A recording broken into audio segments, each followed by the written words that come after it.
ધોરણ 7ના વાલા વિદ્યાર્થી મિત્રો, આપ સર્વેનું આપણી ચેનલ સ્ટડી ટાઈમમાં હાર્દિક સ્વાગત છે. વિદ્યાર્થી મિત્રો, આજે આપણે ધોરણ 7 વિષય સામાજિક વિજ્ઞાન પેપર પ્રશ્નપત્ર જે છે દ્વિતીય પરીક્ષાની અંદર જે તમને પેપર પૂછાશે, આ પરીક્ષાની અંદર એપ્રિલમાં તમારી પરીક્ષા છે, એ પેપરનું આપણે સંપૂર્ણ રીતે સોલ્યુશન કરીશું.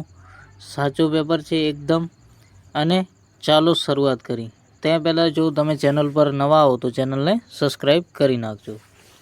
હવે પહેલું પ્રશ્ન છે, નીચે આપેલ દરેક પ્રશ્નના જવાબ માટે આપેલા વિકલ્પોમાંથી સાચો વિકલ્પ શોધીને જવાબ લખો.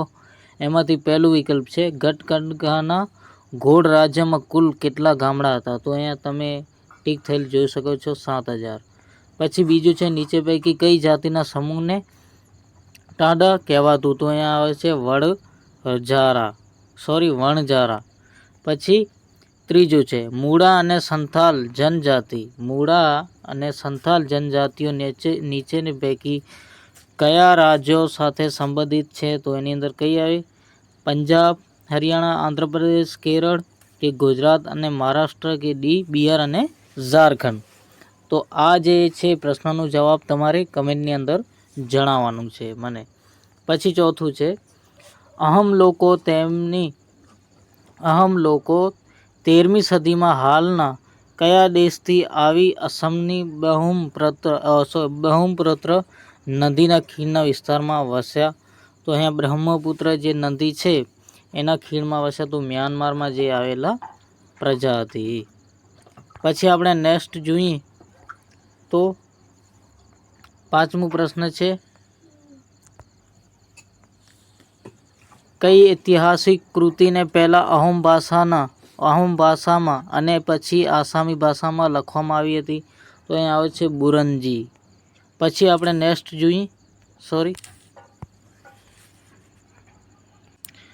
પ્રશ્ન નંબર 1માં 2 છે, નીચે આપેલ પ્રશ્નોના ટૂંકમાં જવાબ લખવાના છે. તો વિચરિત જાતિના પશુપાલકો અને સ્થાયી ખેડૂતો વચ્ચે કયા પ્રકારનું વિનિમય થતું હોય છે?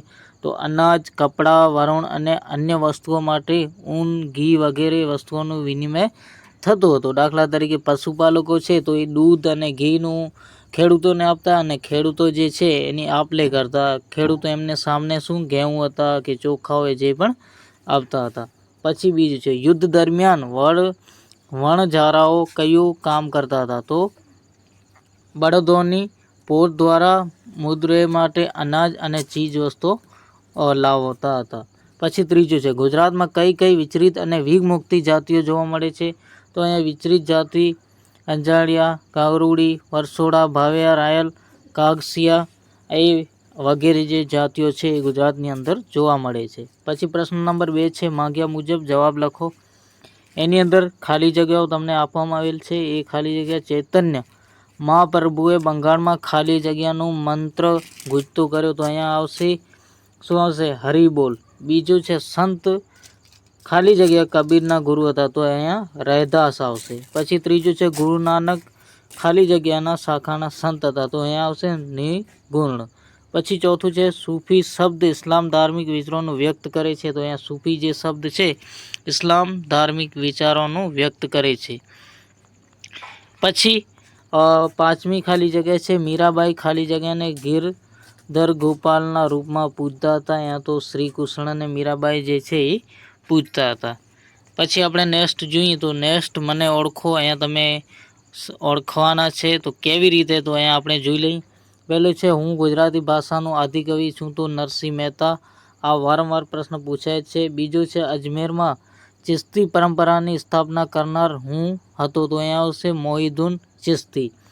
8મું છે, હું મહારાષ્ટ્રમાં ભક્તિ આંદોલનનું મુખ્ય કેન્દ્ર હતું? તો અહીંયા પંઢરપુરનું વિકોલાનું મંદિર. 9મું છે, હું શીખ ધર્મનું પવિત્ર ધર્મ ગ્રંથ છું? તો ગુરુ ગૃથ સાહિત્ય. 10મું છે, મારા પિતાનું નામ કેશવ હતું? તો અહીંયા આવશે રામાનુજાચાર્ય. પછી આપણે નેક્સ્ટ જોઈએ તો જોડકા આપેલ છે. અહીંયા તમારે જોડકા જે છે જોડવાના છે. દાસબોધના રચયિતા? તો અહીંયા શું આવે વિદ્યાર્થી મિત્રો? અહીંયા આવશે તુકારામ. પછી છે, પ્રભાતિયાના રચયિતા? તો અહીંયા આવશે નરસિંહ મહેતા. ત્રીજું છે બીજક કવિતા સંગ્રહ, તો અહીંયા આવશે સંત કબીર. પછી છે રામચરિતમાનસના રચયિતા, તો અહીંયા આવશે તુલસીદાસ. અભંગના રચયિતા, તો અહીંયા આવશે ગુરુ રામદાસ.